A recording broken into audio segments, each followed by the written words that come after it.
Fracking. We have all heard about it one way or another.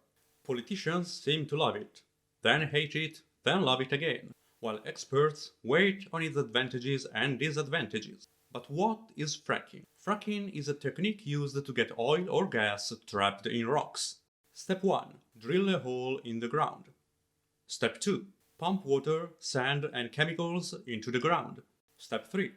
The rocks break and the oil or gas can be reached. Step 4. Pump the oil or gas. Step 5. Sell the gas or oil. Make money, enjoy. Everything seems fine.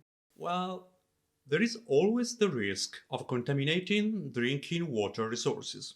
Chemicals used in fracking are so toxic that water cannot be cleaned in treatment plants.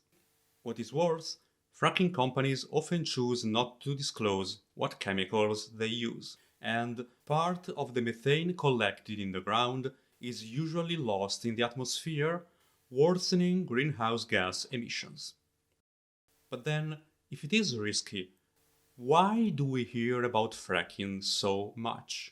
Well, fracking accounted for 1% of the US natural gas production in 2000, which became 20% in 2010 and could reach 46% in 2035. This means that many people can profit from it, and of course, where money flows, politicians follow. Fracking is currently allowed in most of the United States, several of which are swing states. This means that they go back and forth between Republicans and Democrats. And in times of general elections, this is quite a sensitive topic on the campaign trail.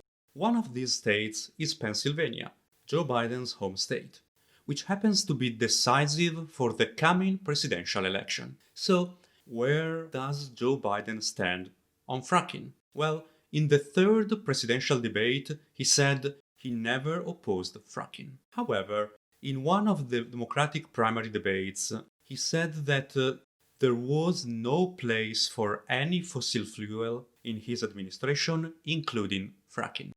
During one of the Democratic primary debates in March 2020, he said that he would make sure that fracking is eliminated and no more subsidies go into this.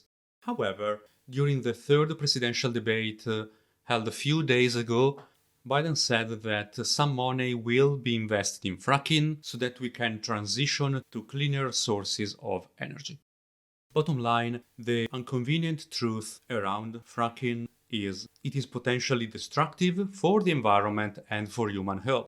Billions of dollars were invested and are invested by the banking system, so whoever will be the next US president, the fracking industry will collect its fair share of subsidies to make this sector greener.